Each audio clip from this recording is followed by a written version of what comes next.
ಶ್ರೀಗುರುಭ್ಯೋ ನಮಃ. ಕಾಂತಾಯ ಕಲ್ಯಾಣಗುಣೈಕಧಾಮ್ನೇ ನವದ್ಯುನಾಥಪ್ರತಿಮಪ್ರಭಾಯ ನಾರಾಯಣಾಯ ಅಖಿಲಕಾರಣಾಯ ಶ್ರೀಪ್ರಾಣನಾಥಾಯ ನಮಸ್ಕರೋಮಿ. ಶ್ರೀಮತ್ ಸುಮಧ್ವವಿಜಯ ಪಂಚಮ ಸರ್ಗದಲ್ಲಿ 33ನೇ ಶ್ಲೋಕ. ಅಂಗುಷ್ಠಮಾತ್ರಂ ಝಠರ ಪ್ರತಿಷ್ಠಿತಂ ಜಾಜ್ವಲ್ಯಮಾನಂ ಮಮ ಜಾತವೇದಸಂ ನಿತ್ಯಂ ಹಿತಂ ವಿಶ್ವದಹಂ ಚ ವಿತ್ತತಂ ವಿಶ್ವೇಶಚೇತಾ ಇತಿ ಸೋಬ್ರವೀತ್ತದಾ. ಅಂಗುಷ್ಠಮಾತ್ರಂ ಝಠರೆ ಪ್ರತಿಷ್ಠಿತಂ ಜಾಜ್ವಲ್ಯಮಾನಂ ಮಮ ಜಾತವೇದಸಂ ನಿತ್ಯಂ ಹಿತಂ ವಿಶ್ವದಹಂ ಚ ವಿತ್ತತಂ ವಿಶ್ವೇಶಚೇತಾ ಇತಿ ಸಹ ಅಬ್ರವೀತ್. ತದಾ ತದಾ ಅಂದ್ರೆ ಹಿಂದಿನ ಶ್ಲೋಕದಲ್ಲಿ ಪೂರ್ಣಪ್ರಜ್ಞಾಚಾರ್ಯರನ್ನ ಅಚ್ಯುತ ಪ್ರೇಕ್ಷರು ಕೇಳಿದರು, ಅದೇಗೆ ಇಷ್ಟೆಲ್ಲ ನೀವು ಊಟ ಮಾಡಿದರೂ ಕೂಡ ನಿಮ್ಮ ಹೊಟ್ಟೆ ಅದು ದೊಡ್ಡದಾಗಿಲ್ಲ, ಮತ್ತು ನಿಮಗೆ ಯಾವ ಜಾಸ್ತಿ ಊಟ ಮಾಡಿದರೆ ಏನೊಂದು ತೊಂದರೆ ಆಗಬೇಕು ಅಂಥದ್ದು ಯಾವುದು ಖೇದ ಆಗ್ತಾ ಇಲ್ಲ, ಇದಕ್ಕೇನು ಕಾರಣ ಹಾಗೆ ಅಂತ ಕೇಳಿದಾಗ ಆಚಾರ್ಯರು ಏನು ಹೇಳಿದರು ಎಂಬುದನ್ನು ಈ ಶ್ಲೋಕದಲ್ಲಿ ಹೇಳ್ತಾರೆ. ತದಾ ಯಾವಾಗ ಅಚ್ಯುತ ಪ್ರೇಕ್ಷರು ಕೇಳಿದ್ರು ಆವಾಗ ವಿಶ್ವೇಶ ಚೇತಾಹ, ಜಗತ್ತಿನ ವಿಶ್ವೇಶೇ ಜಗದೀಶೇ ಹರೌ ಚೇತಃ ಮನಃ ಯಸ್ಯ ಸಹ, ಪರಮಾತ್ಮನಲ್ಲೇ ಮನಸ್ಸಿಟ್ಟವರು. ವಿಶ್ವೇಶ ಅಂದ್ರೆ ಪರಮಾತ್ಮ, ವಿಶ್ವೇಶ ಅಂದ್ರೆ ಜಗತ್ತಿಗೆ ಒಡೆಯನಾದ ಪರಮಾತ್ಮ. ಅಂತ ಪರಮಾತ್ಮನಾದ ಶ್ರೀ ಹರಿಯಲ್ಲಿ ಚೇತಃ ಅಂದ್ರೆ ಮನಸ್ಸು, ಚೇತಃ ಅಂದ್ರೆ ಮನಸ್ಸು, ಯಸ್ಯ ಯಾರ ಮನಸ್ಸು ಪರಮಾತ್ಮ ಜಗದೀಶನಾದ ಪರಮಾತ್ಮನಲ್ಲೇ ಇರುತ್ತದೋ ಅಂತ ಶ್ರೀಮನ್ ಮಧ್ವಾಚಾರ್ಯರು ಏನ್ ಹೇಳಿದ್ರು, ಹೇ ಗುರವಃ ಗುರುಗಳೇ,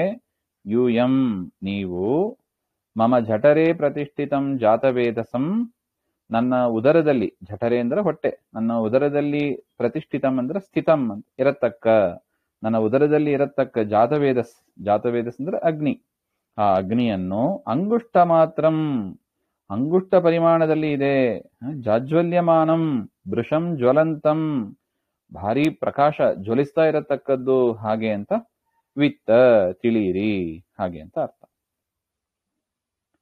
ಬಹುವಚನ ಪ್ರಯೋಗ ಯಾಕೆ, ಗುರುತ್ವಾದ್ ಬಹುವಚನಂ, ಗುರುಗಳಾದ್ದರಿಂದ ಏಕವಚನದಲ್ಲಿ ಮಾತಾಡಬಾರದು ಅಂತ ಬಹುವಚನ ಪ್ರಯೋಗದಲ್ಲಿ ಆಚಾರ್ಯರು ಹೇಳಿದ್ದಾರೆ ಅಂತ ಅರ್ಥ. ಗುರುತ್ವಾದ್ ಬಹುವಚನಂ ಅಂದ್ರೆ ಏನ್ ಹೇಳಿದ್ರು, ನನ್ನ ಉದರದಲ್ಲಿ ಬೇರೆಯವರಿಗೆ ಎಷ್ಟು ಇರ್ತದೆ ಹಾಗೆಂದ್ರೆ ಭಾರಿ ಸಣ್ಣದು ಇರುತ್ತದೆ ಅಂತ, ಬೇರೆಯವರಿಗೆ ಒಂದು ಕಿಡಿ ಅಷ್ಟೇ ಇರುತ್ತದೆ ಆ ಉದರದಲ್ಲಿ ಇರತಕ್ಕ ವೈಶ್ವಾನರ ಅಗ್ನಿ ಅಂತ ಹೇಳ್ತಾರಲ್ಲ ಅದು. ಆದರೆ ನನ್ನ ಉದರದಲ್ಲಿ ಇರತಕ್ಕ ಅಗ್ನಿ, ವೈಶ್ವಾನರ ಅಗ್ನಿ, ಅದು ಅಂಗುಷ್ಟ ಮಾತ್ರ, ಹೆಬ್ಬೆಟ್ಟಿನಷ್ಟು ಗಾತ್ರದಲ್ಲಿ ಇರತಕ್ಕ ಆ ಒಂದು ಅಗ್ನಿ, ಅದು ಭಾರಿ ಪ್ರಕಾಶಮಾನವಾದದ್ದು ಹಾಗೆ ಅಂತ. ಅಲ್ಲ, ಅಷ್ಟು ಹೊಟ್ಟೆ ಒಳಗೆ ಬೆಂಕಿಯನ್ನು ಇಟ್ಟುಕೊಂಡ್ರೆ ನಿಮಗೆ ಬಿಸಿ ತಾಪ ಯಾವ್ದು ಆಗೋದಿಲ್ವಾ ಹಾಗೆ ಅಂತ ಒಂದು ಪ್ರಶ್ನೆ ಬರುತ್ತದೆ.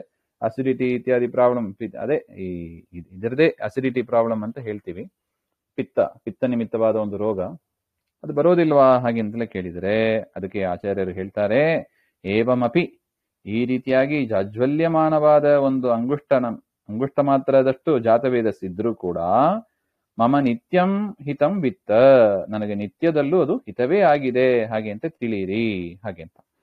ಜಾಜ್ವಲ್ಯಮಾನವಾಗಿ ಇದ್ದರೂ ಕೂಡ ನನಗೆ ಅದರಿಂದ ಯಾವ ಹಾನಿಯೂ ಆಗೋದಿಲ್ಲ, ನಾನು ನಿತ್ಯ ಸುಖವಾಗಿಯೇ ಇರ್ತೇನೆ ಅಂತ ತಿಳಿಯಿರಿ ಅಂತ ಅರ್ಥ. ಏತಾದೃಶೇನ ಅಪಿ ಅನೇನ ಮಮ ಕಿಂಚಿತ್ ಅನಿಷ್ಟಂ ನಾಸ್ತಿ ಇತಿ ಭಾವ, ನನಗೆ ಯಾವ ಅನಿಷ್ಟವೂ ಇದರಿಂದ ಇಲ್ಲ. ತಂ ಅಂತ ಮಮ ಜಠರಸ್ಥಿತಂ ಜಾತವೇದಸಂ ವಿಶ್ವದಹಂ, ನನ್ನ ಉದರದಲ್ಲಿ ಇರತಕ್ಕ ಈ ಜಾತವೇದಸಿ ಅಗ್ನಿಗೆ ಎಷ್ಟು ಸಾಮರ್ಥ್ಯ ಇದೆ ಹಾಗೆ ಅಂದ್ರೆ, ವಿಶ್ವದಹಂ, ಇಡೀ ವಿಶ್ವವನ್ನೇ ಭಸ್ಮ ಮಾಡತಕ್ಕ ಸಾಮರ್ಥ್ಯ ಇದೆ ಅದಕ್ಕೆ. ಜಗದ್ ದಹತಿ ಇತಿ ತಾದೃಶಂ, ಜಗತ್ತನ್ನೇ ಸುಟ್ಟಾಕುವ, ವಿಶ್ವಂ ಅಂದ್ರೆ ಜಗತ್ತು, ವಿಶ್ವವನ್ನೇ ಸುಟ್ಟಾಕುವ ಸಾಮರ್ಥ್ಯ ಇದೆ ಅಂತ ತಿಳಿಯಿರಿ ಹಾಗೆ ಅಂತ 3 ವಿಷಯಗಳನ್ನು ಹೇಳಿದ್ದಾರೆ. ಇತಿ ಅಬ್ರವೀತ್, ಈ ರೀತಿಯಾಗಿ ಹೇಳಿರು.